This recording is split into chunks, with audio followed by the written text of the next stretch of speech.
오늘 묵상할 본문은 요한계시록 1장 1절에서 8절까지입니다. 성경은 단순한 고대 문서가 아니다. 단순한 경전도 아니다. 수천 년 전 사람들이 기록한 종교적인 텍스트도 아니다. 살아계신 하나님의 호흡이 담긴 말씀이다.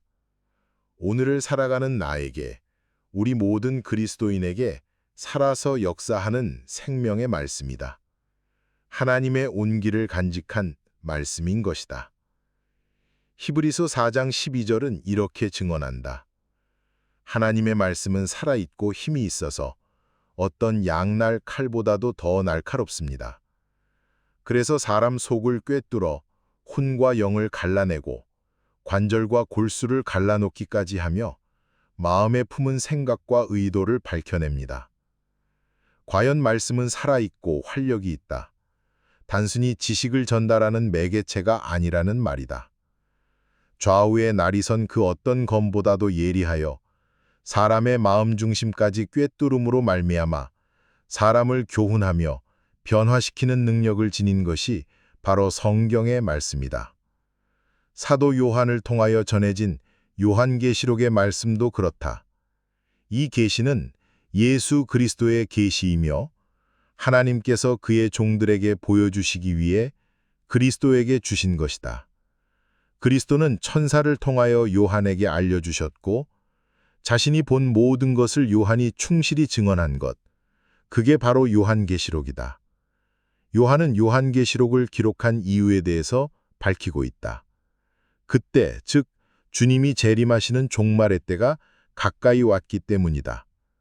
이는 단순히 미래의 사건에 대한 예언이 아니라 현재를 살아가는 성도들에게 긴박하고 실제적인 메시지임을 뜻한다. 말씀은 위로가 필요한 자에게 위로가 되고 길을 잃은 자에게는 등불이 되며 죄를 깨닫게 하고 회복의 길로 이끄는 은혜의 통로이기도 하다. 매 장, 매 절마다 하나님의 성품이 흐르는 통로이고 예수 그리스도의 복음이며 성령의 감동이 살아 숨을 쉰다. 그러니 이 계시의 말씀을 받은 요한뿐 아니라 핍박 가운데서 힘겹게 믿음의 길을 걸어가는 수신자들에게도 큰 위로요 힘이 되었을 것이다. 무엇보다도 말씀은 하나님 자신을 계시하는 도구이다. 성경을 읽는다는 것은 단지 종이 위에 쓰여 있는 글을 읽는 것이 아니라 살아계신 하나님과 마주하는 것이다. 그분의 뜻을 듣고 마음을 나누며 때로는 꾸중을 받고 때로는 안아주시는 사랑의 교제다. 그러므로 말씀을 대할 때 나는 책상 앞에 앉는 것이 아니라 하나님의 임재 앞에 있는 것이다.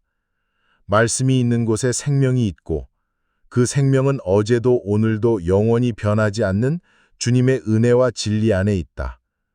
말씀은 나를 향한 주님의 살아있는 음성이다.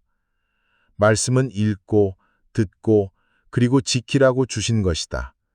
말씀을 사모하고 그 말씀에 순복하고자 하는 노력이 있는 자를 하나님이 예의주의하시며 은혜를 충만하게 내려주심이 분명하다. 그러므로 말씀에 대한 사모함과 순복하고자 하는 노력이 내게 반드시 있어야 할 것이다. 특히 어려운 때일수록 나는 말씀에 더욱 의지해야 할 것이다. 말씀에 대한 사모함이 있는 자는 말씀을 배울 수 있는 기회를 절대로 놓치지 않는다. 입술로 말씀을 사모한다고 하고 말씀에 갈급하다고 말하면서도 배울 수 있는 기회를 등한히 한다면 그 말은 거짓이다. 말씀에 대한 사모함이 있는 게 결코 아니다. 누구보다도 먼저 목사인 나에게 말씀에 대한 사모함이 있어야 한다. 나는 태생적으로 공부를 그리 좋아하지 않는다. 그래서 학창시절에 정말 공부를 안 했다. 지금도 공부를 별로 좋아하지 않는다. 그런 내가 이곳 캐나다에 유학을 오게 되었으니 참으로 신기방천할 뿐이다. 물론 이런저런 이유로 인하여 중도에 포기하고 말기는 하였지만 말이다. 이러한 내가 하나님의 말씀을 공부하는 것이 참으로 즐겁다. 은퇴하여 살아가는 지금도 마찬가지다. 아무리 생각해도 정말이지 신기하기만 하다. 공부라면 손사래를 치던 내가 하루 종일 말씀 연구를 하면서도 전혀 지겨워하지 않다니 말이다. 매일 새벽마다 하는 말씀 묵상만 해도 그렇다. 책임감이나 의무감 때문에 묵상을 하는 게 아니다. 사람들에게 과시하거나 보여주기 위함도 아니다. 말씀에 대한 사모함 때문이다. 어디를 가든지 간에 매일 새벽마다 말씀 묵상을 꼭 하려고 하는 이유가 여기에 있다. 평생을 목회하면서 내가 붙들었던 것도 오직 말씀 하나였다. 지금도 그러하고 앞으로도 그러할 것이다. 말씀 안에는 예수님의 사랑이 듬뿍 담겨 있다. 나는 예수님의 사랑을 먹고 산다.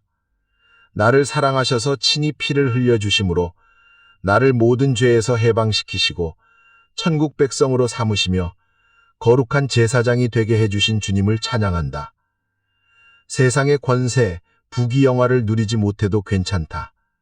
그런 건 애당초부터 별 관심도 없었다. 내가 주님의 사랑을 받는 자녀로 살아갈 수 있는 이 하나만으로 나는 충분히 감사하고 또 감사한다. 주님의 사랑은 나에게 있어서 전부임을 감히 고백한다. 주님의 이 사랑이 내 삶의 동력이고 힘이다. 갈수록 육신은 늙어 후패해지지만 주님에 대한 나의 사랑 역시 더욱 깊어지고 원숙해져 갈 것이라 믿는다. 그러므로 내 인생의 마지막 순간까지 주님의 사랑이 담긴 말씀을 꼭 붙잡고 사모하며 살아갈 것을 다시금 다짐해 보는 아침이다.